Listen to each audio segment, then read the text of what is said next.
na gravação. O segundo pedido que eu vos faço é, se não se importam, desligar os vossos microfones, que é para evitar que haja ruído de fundo e que, de alguma maneira, não é, distraia o nosso palestrante.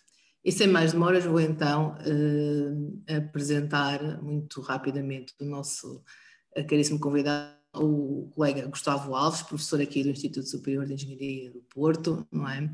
Também presidente da Sociedade Portuguesa para a Educação e Engenharia no mandato passado, não é? E que nos vem falar sobre a utilização de laboratórios remotos e virtuais no ensino de engenharia. Eu nem sequer me vou alongar sobre o extenso currículo do Gustavo e vou-lhe passar a palavra para que ele comece a sua interessante apresentação. Vou interromper então o meu compartilhamento. Gustavo, por favor, tens a palavra, o espaço. Obrigado, Maria João. Então, vou tentar partilhar. Ok. Conseguem ver o PDF? Sim. Ok, pronto. Eu começava primeiro que tudo por agradecer à SPE a oportunidade de partilhar algum conhecimento, digamos assim, este trabalho que eu tenho vindo a desenvolver ao longo de mais de 20 anos, porque acima de tudo é isto, é o prazer de falar de uma coisa em que a gente trabalha, em que cada um de nós, neste caso eu trabalho, e portanto para mim é um gosto enorme. Portanto assim, obrigado SPE e à direção atual. A utilização de laboratórios remotos e virtuais do ensino de engenharia. Portanto, basicamente aqui 3 aspectos fundamentais. Primeiro, ensino de engenharia, isto enquadra-se na SPE. Laboratórios remotos e virtuais, vamos entender um bocadinho melhor o que é que são os laboratórios remotos e virtuais, e depois utilizar, portanto, algo prático, fazê-lo, não é?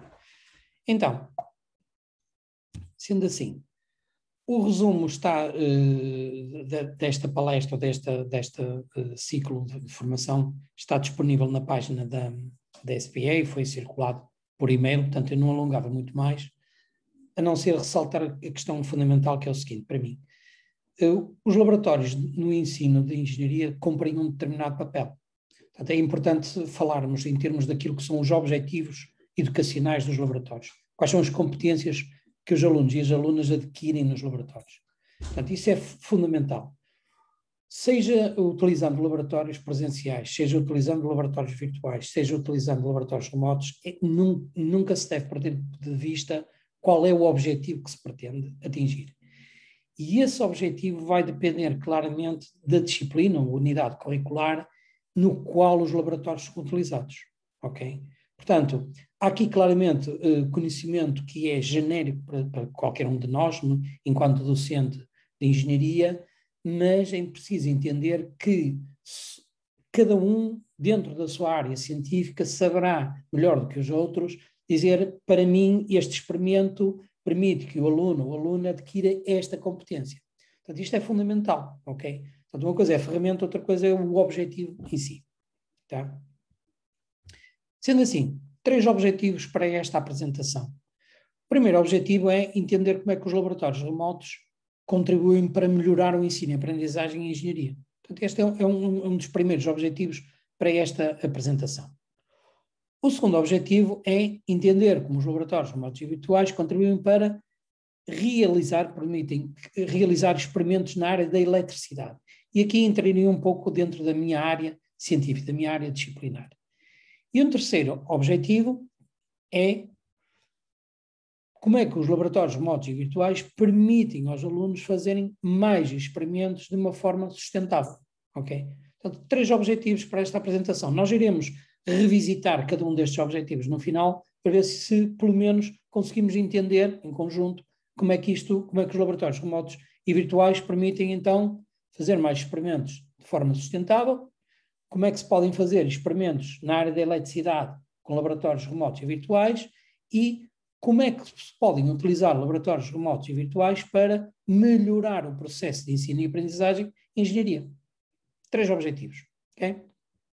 Sendo assim, começamos por tentar perceber qual é a diferença entre um laboratório presencial, ou dito laboratório tradicional, ou hands-on, e os laboratórios remotos e virtuais, ditos de uma outra maneira, laboratórios não tradicionais.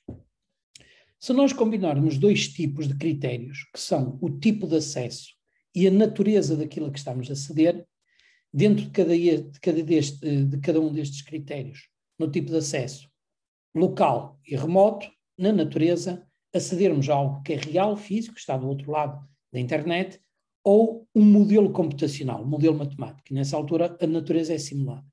Se combinarmos estes 4, não é? Estes 2 critérios, temos 2 vezes 2, 4 situações.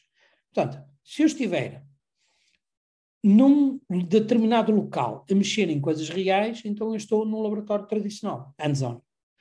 Mas se eu estiver num determinado local a utilizar um simulador, então eu chamarei isso utilizar um simulador naquele laboratório, ou seja, tenho que ir fisicamente àquele espaço, porque só ali é que está instalado o software que me permite realizar um determinado experimento, ou fazer uma determinada simulação. Se passarmos para o acesso remoto, seja através de computador, um telemóvel, por aí fora, um smartphone, então, se acedermos a uma coisa simulada, chamaremos a isso um laboratório virtual. Se acedermos a algo físico que está do outro lado da internet, então nós acedemos a um laboratório remoto. É preciso entender que estas fronteiras não são totalmente estanques, não é? Há aqui variações, como por exemplo, há laboratórios remotos que julgamos que estamos a controlar alguma coisa na realidade, mas trata-se de uma experiência que foi realizada há algures no tempo e que foi gravada em vídeo e que nós estamos a ver é um vídeo da realização da experimenta. Chama-se isso Visualize Experiment.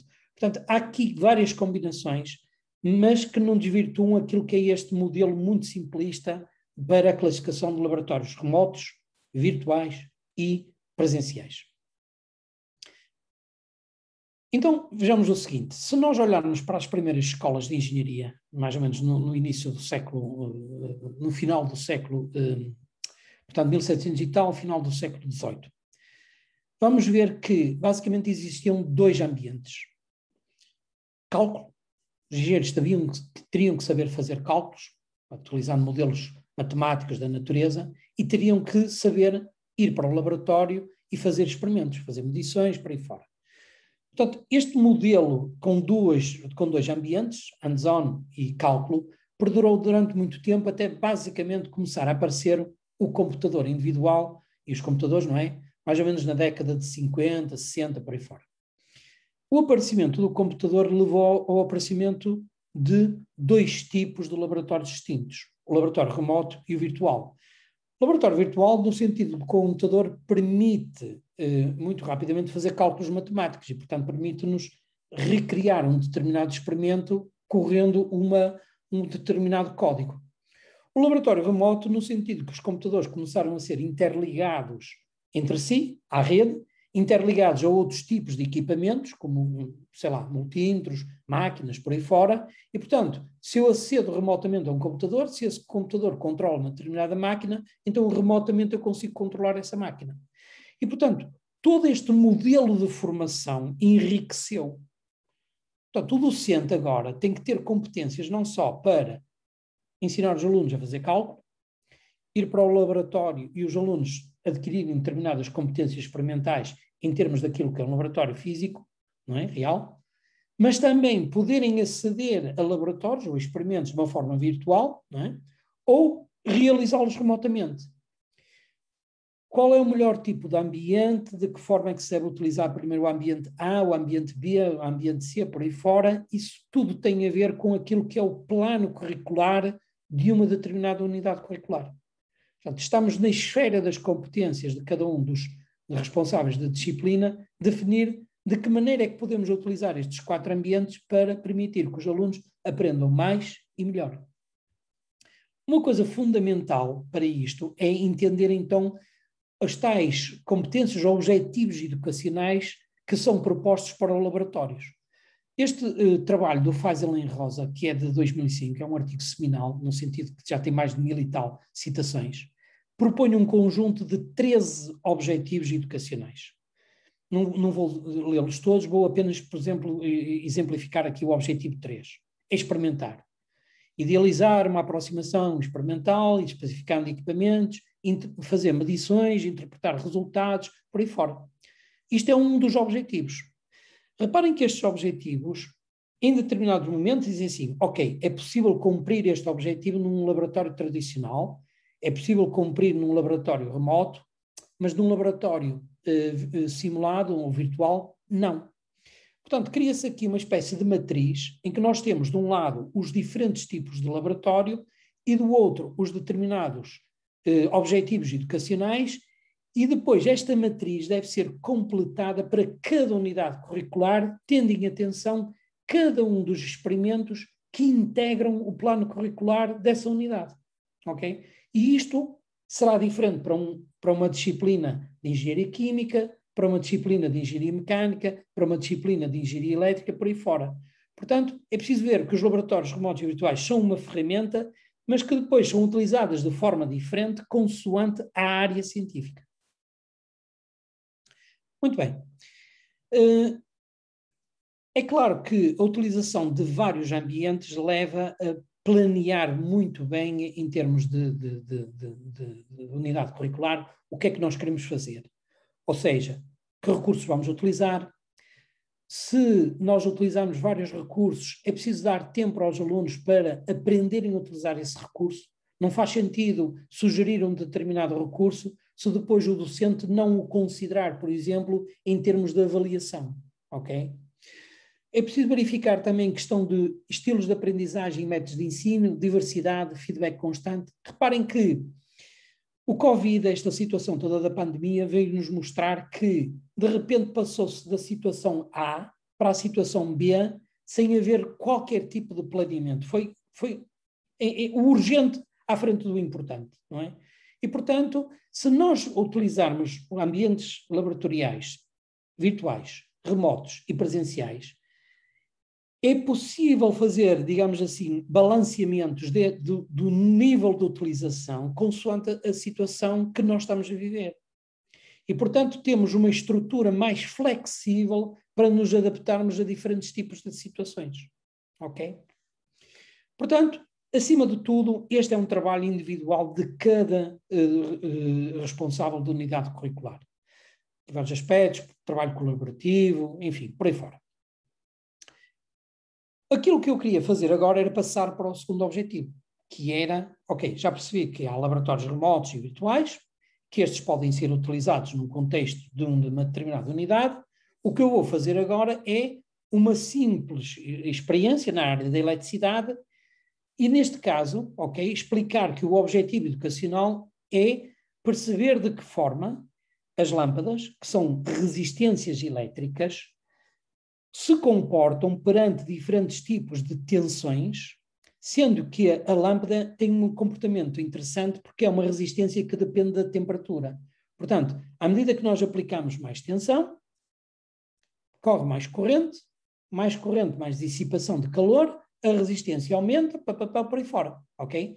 Portanto, o que eu vou fazer é aceder a um laboratório remoto, que neste caso está situado no Brasil, onde tem um conjunto de lâmpadas, e a um laboratório virtual, que é uma simulação, e tudo através do computador, ok?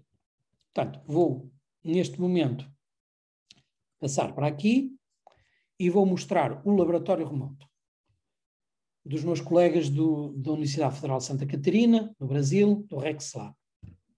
Vou aceder.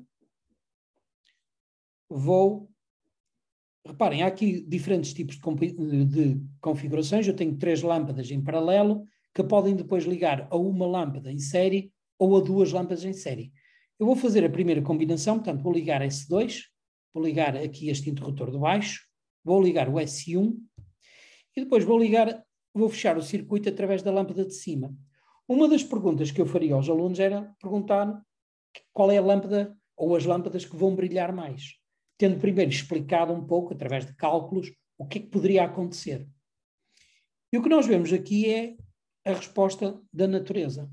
Ou seja, fisicamente acedi a este conjunto de lâmpadas que está no Brasil e consigo ver a resposta do sistema. Uma das coisas que os laboratórios remotos não me permitem é manipular o tempo. Eu não consigo pôr isto a andar mais depressa ou mais devagar. Eu não consigo voltar para trás. Essa é a vantagem de um simulador, em que eu consigo basicamente recriar o mesmo circuito. Reparem, quando eu ligar isto, vamos ver que lentamente aquela lâmpada que está lá em cima sozinha vai começando a brilhar. Porque o tempo da simulação não é o mesmo tempo real. Eu posso pôr a simulação a andar mais depressa ou mais devagar. E uma das outras coisas que eu posso fazer é, ao colocar o cursor em cima de uma determinada lâmpada, ver, inspecionar qual é a corrente, qual é a tensão, qual é a resistência, qual é a temperatura para aí fora. Inclusivamente posso parar a simulação e ver como é que está todo o sistema. Portanto, um laboratório virtual atende a determinados objetivos educacionais que se calhar um laboratório remoto ou mesmo presencial não consegue. A utilização destes diferentes recursos para atingir um determinado objetivo educacional faz parte da arte de ser do professor. E por isso, aqui numa opinião muito pessoal, ainda considero que os professores muito dificilmente serão, isto é um prognóstico, não é? Substituídos por agentes inteligentes, porque isto é uma arte que se desenvolve ao longo do tempo, ok? Como é que nós utilizamos diferentes recursos perante uma dúvida de um determinado aluno para lhe explicar em concreto como é que isto funciona, para ele entender o funcionamento, ok? Voltando à apresentação, ok? Voltando aqui, assim. Vamos então, depois de termos visto este circuito, não é?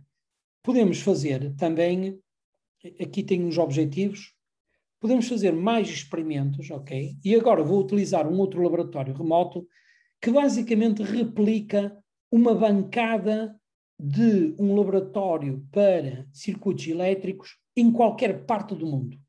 Seja na China, seja na Europa, seja no Brasil, por aí fora, qualquer bancada para ensino e aprendizagem de circuitos elétricos tem necessariamente um multímetro, uma fonte de alimentação DC, um gerador de sinal, um osciloscópio e uma placa, uma protoboard ou breadboard, onde nós podemos interligar componentes e depois interligar os instrumentos de teste e medição.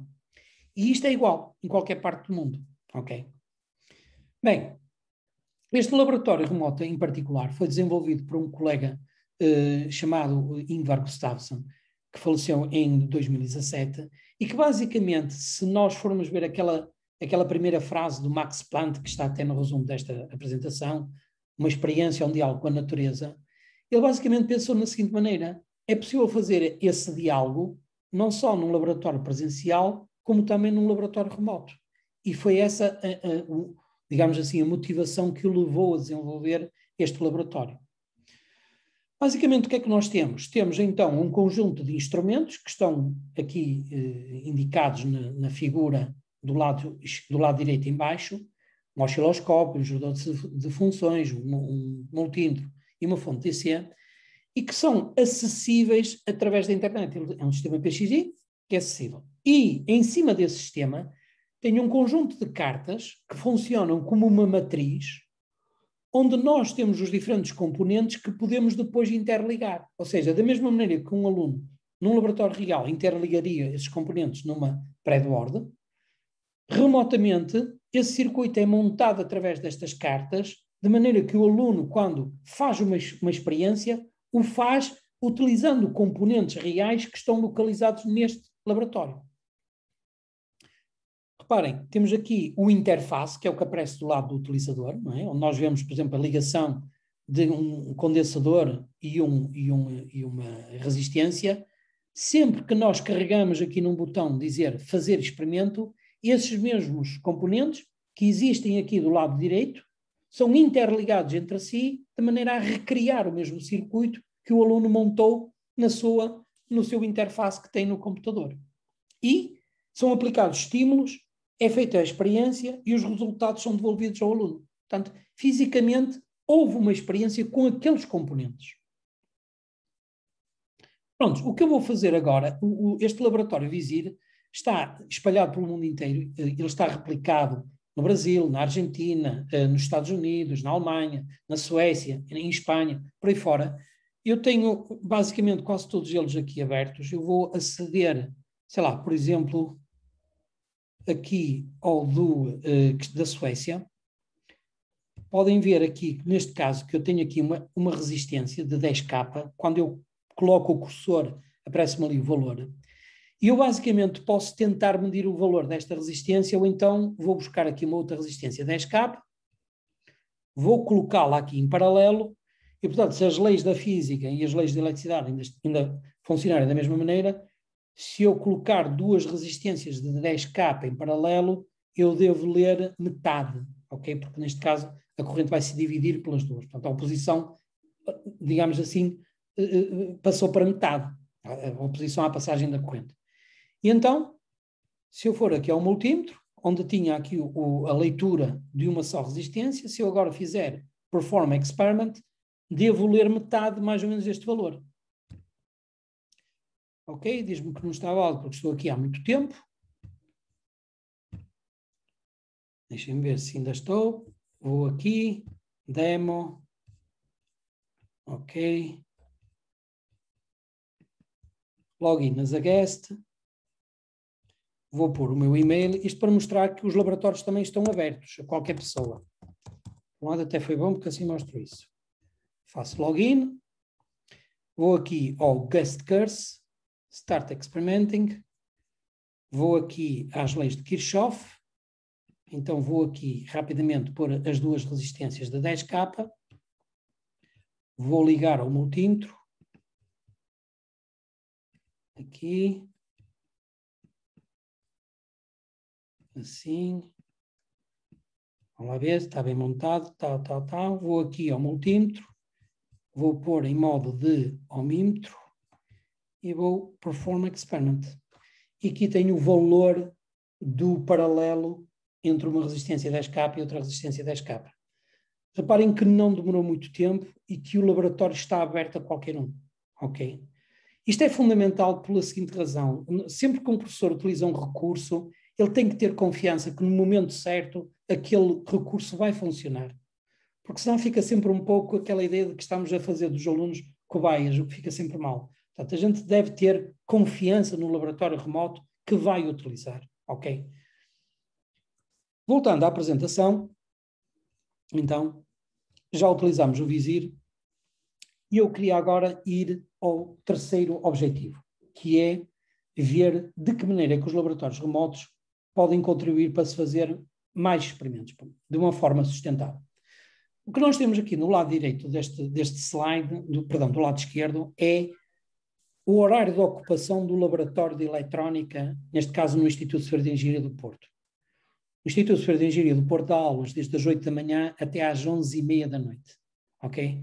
Podem ver que geralmente a primeira tranche aqui das 8 às 9 está para aulas teóricas, e os laboratórios vão aqui até às 11h30. E é uma mancha. Portanto, se um determinado aluno quiser fazer mais experimentos, porque não acabou aquele, porque quer entender uma coisa melhor, o que é que acontece? Ele não tem um espaço físico, porque o espaço físico está superlotado para aulas. O laboratório remoto, ao permitir utilizar os mesmos componentes que ele utiliza na sala, no laboratório, é uma maneira alternativa de o aluno poder fazer mais experimentos. Reparem que o facto de ele ter estado 2 ou 4 horas no laboratório permite-lhe ter desenvolvido determinadas competências psicomotoras. Sabe montar o circuito, sabe interligar. Depois tem a ver um pouco mais com a capacidade de análise. E essa capacidade de análise sobre um circuito real pode ser feita utilizando um laboratório remoto. Portanto, a utilização destes diferentes ambientes permite complementar a formação. Nós vamos ver aqui, por exemplo, uma situação muito interessante que nós fizemos no ISEP, que foi, utilizamos o laboratório remoto Visir como uma espécie de antecâmara. Ou seja, todos os alunos, antes de irem para o laboratório real, tiveram que fazer a experiência no laboratório Visir. E o que vocês veem nessa figura é a percentagem ou o número de fusíveis que nós, digamos assim, poupamos. O número de fusíveis queimados nesse ano, nessa disciplina, foi de menos 50%. Porque os alunos faziam um erro no laboratório remoto que tem proteções contra curtos-circuitos. Ou seja, através de software é possível dizer, olha, tu estás a fazer mal, toma atenção, vai ver o que é que estás a fazer. E o aluno, estou a fazer isto mal. E ao ter feito isso, contribuímos para reduzir o consumo de fusíveis no laboratório. Menos componentes queimados, menos tempo que os técnicos despendem e depois aí trocar por aí fora. Oi, queimou, agora quem é que troca, não sei o quê, por aí fora. Portanto, reparem, a utilização de um laboratório remoto trouxe aqui um ganho em termos de educativo, porque os alunos aprenderam aquilo, ok? E do ponto de vista sustentável, não é? É menos material desperdiçado. Aqui tem uma figura de uma situação muito típica num laboratório de circuitos elétricos, os tais equipamentos, o aluno tem um guião, vai complementando, faz o circuito, por aí fora, tudo isto. O que nós vemos é que, à medida que os alunos vão pondo e tirando componentes, ok, o que é que acontece? Muitas vezes é difícil de aula para aula guardar tudo direitinho, porque há um intervalo de 5, 10 minutos que às vezes até não existe, porque há um que se demora mais, entretanto já está aí a turma seguinte, por aí fora. Então, reparem, no final de um semestre, o desperdício que existe só num laboratório. Quer dizer, os componentes são misturados por aí fora, os perdinhos de tanto dobrar às vezes partem-se por aí fora. Tudo bem. Isto acredito que é necessário para um determinado objetivo. Mas se calhar, se nós pensarmos, se os alunos forem fazer o dobro das experiências ou o dobro dos experimentos, nós vamos ter o dobro do desperdício. Portanto, se calhar mais vale permitir que os alunos façam estas coisas numa aula laboratorial, por aí fora, tudo bem, utilizam os componentes, mas depois, quando é só para analisarem com diferentes parâmetros, tensões, correntes por aí fora, podem utilizar um laboratório remoto. E o que nós temos aqui, neste outro slide, é um exemplo de uma determinada componente, uma resistência, que já foi usada 1 milhão de vezes em experimentos no Visir. É praticamente impossível uma resistência sobreviver 1 milhão de vezes num laboratório real. Porque pega, tira, põe, não sei o que mais, é impossível. Na realidade, elas são utilizadas às vezes 10, 20, 30, 40 vezes. Eu utilizei aqui, basicamente, o número de 500 vezes, fiz as contas e só num componente poupou-se 66 euros. Só num componente. Ok? Portanto, é uma maneira de sustentabilidade, aspectos económicos e ambientais. Podemos aqui ver que um laboratório de eletrónica tem por detrás, reparem, um armazém autêntico de componentes. Há muitos componentes, resistências de valor A, B, C, D, por aí fora, transistores, diodos, aquilo, aquilo outro. Portanto, a quantidade de experimentos que se pode fazer em eletrónica é muito grande. Ora, isso leva-nos para uma outra questão, que é, eu para poder colocar todos aqueles componentes nesta matriz é impossível. Por isso é que eu preciso de ter várias replicações deste laboratório remoto, e até idealmente por esse mundo inteiro, para que um determinado laboratório ofereça estes experimentos, aquele outro, por aí fora. Para que eu consiga ter toda aquela, digamos assim, toda esta riqueza de componentes, todo este, digamos assim, número de diferentes circuitos disponíveis para os alunos. Muito bem. Ora bem, sendo assim, e para ir já para a conclusão, o que é que estamos a fazer neste momento? Criar federações de laboratórios remotos. Há um modelo de negócio associado, há empresas já que oferecem acessos a laboratórios remotos. Eu creio, esse modelo passa, por exemplo, a empresa entra em contacto com uma determinada instituição, a instituição tem um laboratório remoto, a instituição cede parcialmente, em part-time, ou totalidade do laboratório remoto a essa empresa, a empresa fornece o laboratório remoto a toda a comunidade, a instituição ganha créditos e pode utilizar esses créditos na utilização de laboratórios remotos noutra instituição. Também se pode, por exemplo, vender esses créditos, não é, a instituições de ensino não superior, como, por exemplo, escolas secundárias ou formação vocacional, portanto, technical vocational training, portanto, formação profissional, por aí fora. Uma outra questão que também está vindo a ser feita neste tempo é o amadurecimento de algumas tecnologias associadas. Por exemplo, os tais modelos híbridos, não é? Em que nós combinamos modelos com equipamento real, e outros em que nós vamos tentando utilizar, por exemplo, dispositivos ápticos na realização de experimentos, porque permitem um retorno em termos da sensação de força, por aí fora. Portanto, há aqui também espaço para investigação. Concluindo, a integração dos laboratórios remotos e virtuais no contexto de uma unidade curricular depende de vários aspectos. Não conseguimos falar deles todos, mas aspectos individuais, a vontade dos professores e o grau de adesão dos e das alunas. Aspectos institucionais, disponibilização de recursos e suporte à sua integração. E, finalmente, revisitar os objetivos. Portanto, espero que ao final destes 30 minutos tenham comigo percebido um bocadinho da maneira que os laboratórios remotos e virtuais contribuem para melhorar o processo de ensino e aprendizagem em engenharia, como é que podemos realizar experimentos numa determinada área, eu aqui pus na área da eletricidade, e como é que os laboratórios remotos permitem, e virtuais, permitem aos alunos fazer mais experimentos de forma sustentável. Algumas referências que ficam aqui disponíveis para depois, se quiserem ver no YouTube, e que permitem ter mais informação acerca disto. Ok? E, finalmente, agradecer a vossa atenção. O slide anterior era basicamente uma determinada conferência que nós temos agora, a call está aberta, aqui é o tempo um bocadinho de publicidade, que está aqui sobre educação baseada em laboratórios. Ok? Paulo, Maria João, obrigado, e a todos os meus colegas que estiveram a assistir, agradeço muito a vossa atenção. Não sei se termina por aqui esta primeira parte e passamos para a segunda. Obrigadíssimo pela tua excelente apresentação. Eu não disse no